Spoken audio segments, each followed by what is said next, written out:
दिल्ली की अरविंद केजरीवाल सरकार के दो अहम मंत्रियों मनीष सिसोदिया और सत्येंद्र जैन ने इस्तीफा दे दिया है।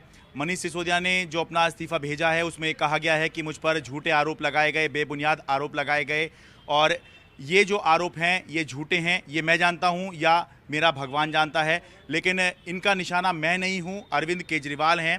लेकिन क्योंकि इन्होंने मुझ पर झूठे आरोप लगाकर मुझे जेल में बंद कर दिया है, तो इसलिए मैं फ़िलहाल अपने पद से त्याग पत्र दे रहा हूं। तो मुख्यमंत्री अरविंद केजरीवाल ने मनीष सिसोदिया, उप मुख्यमंत्री और कैबिनेट मंत्री सत्येंद्र जैन, जो पिछले 9 महीने से जेल के अंदर बंद हैं, ईडी ने इनको गिरफ्तार किया था, दोनों के ही इस्तीफे स्वीकार कर लिए हैं। सवाल ये उठा कि सत्येंद्र जैन जब 9 महीने से जेल में हैं, उनका इस्तीफा नहीं लिया गया था, तो फिर अचानक जब मनीष सिसोदिया गिरफ्तार हुए तो 2 दिन में इस्तीफा कैसे हो गया। तो आम आदमी पार्टी का ये कहना है कि जब सत्येंद्र जैन गिरफ्तार हुए थे तो आम आदमी पार्टी को लगता था कि उनको जल्द जो है वो छुड़वा लेंगे और उनका कामकाज जो है तब तक के लिए मनीष सिसोदिया ने संभाल लिया। उप मुख्यमंत्री उस समय मौजूद थे तो उन्होंने संभाल लिया, लेकिन अब उप मुख्यमंत्री को गिरफ्तार कर लिया गया है। उनका कहना है झूठे आरोप में गिरफ्तार किया गया है। तो दिल्ली का बजट भी पेश करना है, G20 भी आ रहा है और दिल्ली के बहुत से काम हैं जो करने हैं।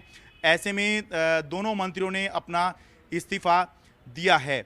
अब सवाल ये उठता है कि आगे क्या होगा, क्या आम आदमी पार्टी करेगी, क्या केजरीवाल सरकार आगे करेगी।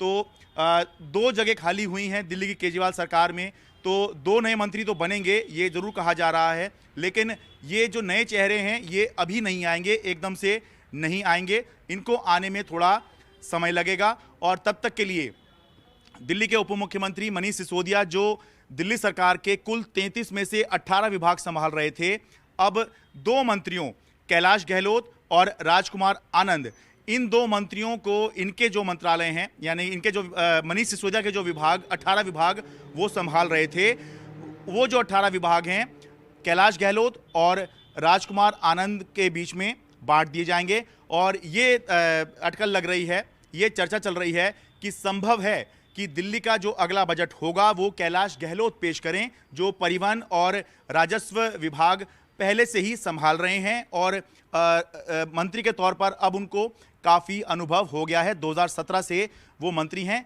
जबकि राजकुमार आनंद अभी कुछ महीनों पहले ही मंत्री बने हैं। तो संभव है कि दिल्ली का जो अगला बजट है या जो अगला वित्त मंत्री दिल्ली का है वो कैलाश गहलोत ही हों। लेकिन निश्चित तौर पर आम आदमी पार्टी के लिए ये एक संकट का समय है, केजरीवाल सरकार के लिए संकट का समय है। न सिर्फ इसलिए कि उसके 2 मंत्री जो हैं वो अब पद पर नहीं हैं, उन्होंने इस्तीफा दे दिया है, बल्कि संकट का समय इसलिए भी है कि मनीष सिसोदिया जो हैं वो अब न सरकार में हैं न पार्टी में हैं। फिलहाल सीबीआई ने उनको गिरफ्तार किया हुआ है और वही सबसे अहम और विश्वास प्राप्त नेता थे या करीबी थे मुख्यमंत्री के, और उन्हीं के ज़रिए अरविंद केजरीवाल, अगर उनको देश में कहीं दौरा करना होता था, कहीं प्रचार के लिए जाना होता था, तो वो दिल्ली में मनीष सिसोदिया को छोड़कर बाहर प्रचार के लिए चले जाया करते थे।